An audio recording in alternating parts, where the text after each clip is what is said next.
Hi, I'm Terrell Turner, the host of the Business Talk Library, and today we have a special guest on that I think is an amazing asset to entrepreneurs around the world. I mean, the guest today has developed businesses, has helped others develop businesses, have also started and been leading a amazing group called the Entrepreneur Network, and is now leading a company. I guess many may know it by the name of EPrenz. So welcome to the show, David Wagstaff. So welcome, David. Thank you. Thanks for having me on today. Absolutely, absolutely. You know, I almost gave like the introduction as if I was welcoming you to the stage to speak. That's great. But eventually we'll get back into, getting out and about and having public events. Eventually that will happen. That's true. That's true. Yeah. So Dave, before we jump into the Entrepreneur Network and the journey of how that grew to over 80,000 entrepreneurs in that network, tell us a little bit about your background before that. Let's see. So really early background is I've been an entrepreneur practically since the beginning. So typical kid story, lemonade stand, except for I was on a busy street corner. So we did lots of lemonade. And then later, I started a candy business in school, and I was able to negotiate discounts first with the main grocery store chains, which was kind of amazing. And then I Nice. found an ice cream truck that would give me amazing discounts because I was getting such volume. So, that's early stages of entrepreneurship as a kid, all those, before, high school even age, basically. So lots of fun. So my background was entrepreneurship. I had a passion for it. Then I went to college and I kind of wanted to work for the big companies to see how things were done. And I did that for many years working as a management consultant. And so I worked with some of the biggest companies, including in Charlotte, where you are today. I worked with what's now Bank of America. And it was cool, and worked with what was First Union and is now Wells Fargo there as kind of a consultant to the senior executive team. And it was really a lot of fun. I loved what I did, and it was good. And then one day a recruiter called me up and said, "Hey, what's your dream job?" And I always had in the back of my mind, like, entrepreneurship is what I want to do. And now I'd been about 10 years in my career. So I had nothing to lose. I liked my job, but I said, I'd love to be an entrepreneur someday working for a startup that's raising capital. He said, "That's what I'm recruiting for today." Oh, wow. So that bridged me from kind of the big corporate into a funded startup. And I saw how different it was. It was exciting. Decisions that in a corporation might take 6 months or a year, all of a sudden we're making in 10 minutes, which has its strengths and weaknesses, by the way. But it was really cool. So that got me into entrepreneurship. And then I've started several businesses since then, and I've had the good fortune to be able to sell them as well.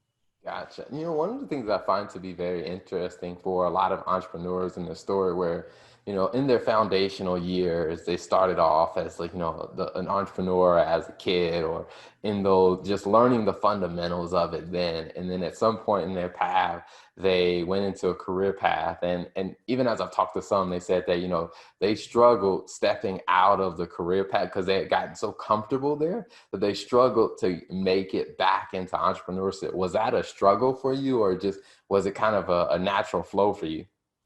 Well, sometimes, I don't know, not to be too philosophical, but the universe works in mysterious ways, right? So, for my personal experience on how I got back into entrepreneurship, I really wanted to do it. And then, after I was kind of in the startup world, 9/11 happened, and a company that I was working for, lost its funding. They had just gone public and things like that. And so, I had an opportunity to leave that company, and that kind of set me free, basically. Gotcha. And so when I did that, a few months later, I got my first paycheck. So before I'd earned a big paycheck for the banks in Charlotte and stuff like that. And I got a paycheck that was roughly a third of the size of the normal paycheck. And it was 3 months after I had started. But I was so excited. I called everybody I knew, like, "Hey, I got paid. I earned this money," because it was an experience of I did it. Now, I had people who helped me, of course, and all my background and experience helped me.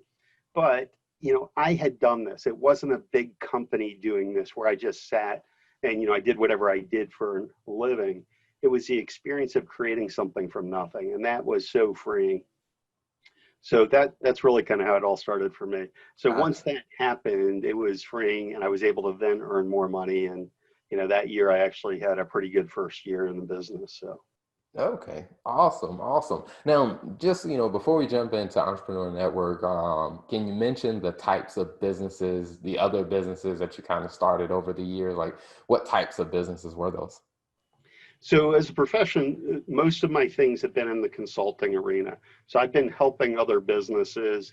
They've pivoted on who and where. So because my background was bank consulting, when I went out on my first business that was on my own, not the one that was funded that I kind of started with, I chose banking as a field. So I worked with community banks. So while I had worked with Bank of America, Wells Fargo, the big banks, when I started my own, I knew that Bank of America or Wells Fargo would be less likely to engage a single shingle kind of consultant. And so I thought, community banks might, but I didn't actually have lots of connections. So I had to build that from the ground up. And that was a good learning experience as well. Mhm. Awesome, awesome. Now, taking us into Entrepreneur Network, I mean, from my understanding of the story, I mean, it started off as a widely loved LinkedIn group. How did that kind of start for you? So thanks for that. You're generous in the way you say it, and I love the way you say it. Widely loved. So it just started as kind of like, LinkedIn, I thought was a cool, tool, early days of it. So I think around 2006, 2007, I started using it. And I had some experiences with groups, and I liked the experience. And I looked around for things that weren't happening at the time. And so actually an alumni group for First Union was my first group that I built. And it quickly grew to 10,000 members. And I was like, wow, that's amazing. All these people are joining. All I did is I just set up a group. So that was kind of part of the start. And then I thought, entrepreneurship, I've had this long time passion for it. I wasn't selling services to entrepreneurs. I didn't have any other reason to do it, but I set up the group and I did some specific strategies to help grow the group initially. And it started growing, like you said, and it became well loved. And I personally tried to welcome people into the group, which was unusual. Most people who start a group, people just join in and whatever. But I tried to say hi, learn what they were interested in, learn a little bit about them. And I think that made a difference. And we continue to do that today. This year, we've grown by over 25,000 members. Every single member, maybe there's someone slipped through, but not too many. We personally welcomed with a custom note for them. It wasn't a robot welcome. And I think often the people don't even know that they were actually really welcomed by a real person who looked at their profile and chose what to say based on what they were seeing. Gotcha, gotcha. Now, how has that journey been? I mean, as it's grown of, building out your team to help, like I said, support and provide that personal touch for the entrepreneurs. So let's see. So how did it build out? Well, in part, the passion kind of comes back into play for how it built out, because I really want to make a difference for people. It's not just about making a lot of money. And a matter of fact, we say we are balancing purpose and profit. So we're not purely driving for profit, but we also don't want to be unprofitable. We want to help people anywhere in the world succeed in entrepreneurship. One of our kind of almost taglines is we're flipping the ratio from 70 to 90% failure to 70, 90% success, Wow. regardless of the person's ability to pay, regardless of where they are, what caste they are, or what part in society they are. It doesn't matter. We want to help them succeed. So that really then led to, well, how do we need to support that from a team perspective? And so first I found a co-founder who was really just, a nice guy we got to be friends with from LinkedIn because I welcomed him into the group, just like I explained. And when I saw his profile, what his profile said was every expert was once a beginner. It's a Helen Hayes quote. I love that quote. Every expert was once a beginner. It's so true, right? And so Sam and I got to be friends and we worked together for a while, and then he started adding people to the group for me because it got to be too many. We had over 5,000 people joining at a time. Wow. And so that kind of started the team. It was the two of us doing something. And then along the way, we saw that we had some other skill set we needed. Like, we didn't have the time to do some of the customer engagement that we needed. Okay. So we brought someone else into the team. And today we have about 10 people that are working for us in all kinds of different ways. And we still feel like we always need more help. It's crazy. You know, we keep growing and it's like, yeah, but we've got this other thing we really want to do. And it's really cool and awesome. And it'll help members grow and help support them. So we keep growing it. Awesome, awesome. So tell us a little bit about, the benefits that members get when they join the community. So the key benefit is we're there to help them succeed. So if success is a benefit, that's the benefit that we're ultimately after, is their success. Now, what tools do we have to help them succeed? We will probably develop any tool that people think of that's truly valuable for them. But today, the way we look at it is mentorship is something that people want. And maybe I need to give a little backstory on that. Before we started, we surveyed members and said, what is it that you're looking for? And we often cite a book called Talking to Humans. Before you start a business, you actually want to learn about your customers. So we surveyed and we said, why are you joining this LinkedIn group? You know, we had however many people join. And they said, well, experienced entrepreneurs said, I'm ready to give back. I've had this fortune, I've been growing my business for 20 years. It's now a multi-million-dollar business. I want to help those just like people helped me along my journey. And I thought, that's so awesome. And guess what? The inexperienced entrepreneurs, or aspiring entrepreneurs, as we call them, they wanted someone to mentor them, right? They're like, hey, I don't know where to get started, or I'm trying to form this idea, or even I'm trying to figure out how to get to the next million and I don't know how. So we teamed the mentors with the mentees. So that's one of the services that we do today. And we offer it on an open or a generosity model, which some people translate to free. It's pay whatever you want, right? And so if your situation doesn't afford you to pay $1,000, you can go for free. Or if it affords you to pay $10, that's fine. And it's just whatever people choose to pay is cool with us. That's an open model. We have mentors from all over the world: India, Australia, Brazil, etc. And then we have, that's mentorship. We have lead groups. Lead groups help people find the referral. So maybe you have your customer, but you're looking for a new customer for your CPA practice. You attend one of our lead meetup groups. Again, you can also attend on the generosity model. And you may meet other people that are good prospects, or more likely, you'll find people that are good referral partners for you. So a lot of our members are looking to find referrals, but also help refer people. Again, you hear the word generosity a lot in our platform. So what we know is that if you help other people generate business, they're going to want to help you as well. And that's how the generosity model works in leads, in the same way. Mm-hmm. And then we have a peer group so that peers can communicate with each other. Sometimes you want mentors, which is kind of like an expert telling you how to do it. Sometimes you just want to be like, hey, Mary, or Sarah, or whomever, Amit, how did you go through this challenge, and what did you do when you were facing it, as a peer-to-peer kind of environment. So those are some of the things. We also have workshops, and we have content on our website. We're looking at developing more of that. And just one more piece, I talked about products. So I talked about the open group, which is generosity based. We also have premier programs, which are more structured. So some people like the flexibility of open. You stop by whenever you stop by, you ask a question, etc. The premier groups are really built for people who want more support and structure. So every week there's kind of an accountability sheet, if you will, like what did you do this week? What do you plan to do? And what got in your way? And then you might need specific help, like maybe you're trying to raise capital. So we have a workshop for that. That's kind of a multi-week workshop where you actually build your pitch deck. So then you can go out to angel investors and figure out how to raise that capital. Nice, nice. Now, if someone is interested in joining the community and they're interested in being a part of those groups, or, joining the premium groups as they need that type of support, where can they find you online, and what do they search for on social media? Thanks for the question. So EPrenz.com is the simple answer. EPrenz.com is our website, and it's easy to join. It takes a couple of minutes. We're looking at how many questions we ask on the onboarding process, but we think that we actually need to ask enough where we really get to know you to provide the best services. So EPrenz.com is the best spot. You can also find us on LinkedIn. If you type in Entrepreneurs Network, Then you'll see Entrepreneurs Network equals EPrenz.com.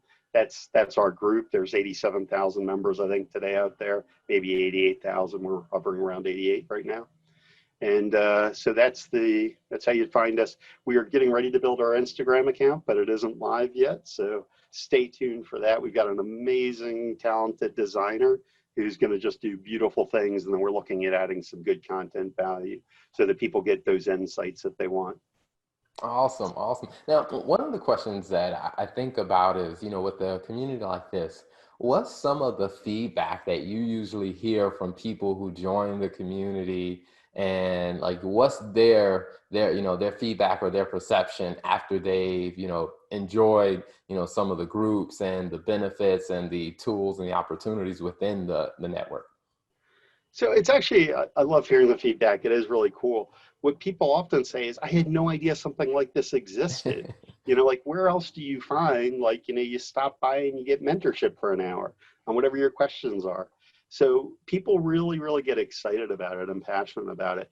Likewise on leads, they're like, wow, I just met someone from India, Nigeria, and LA all at the same time. It's really cool and a fun experience. So I think people really enjoy getting to know people all over the world from the comfort of their own home or from a mountaintop, wherever they choose to be, right? Gotcha. Awesome. So before we wrap up, one question that I like to ask every guest that comes on is, when you think about, your journey and the things that you've learned and experienced along the way, what are two pieces of wisdom that you would share to say, what other entrepreneurs should understand and embrace these pieces of wisdom if they want to be successful?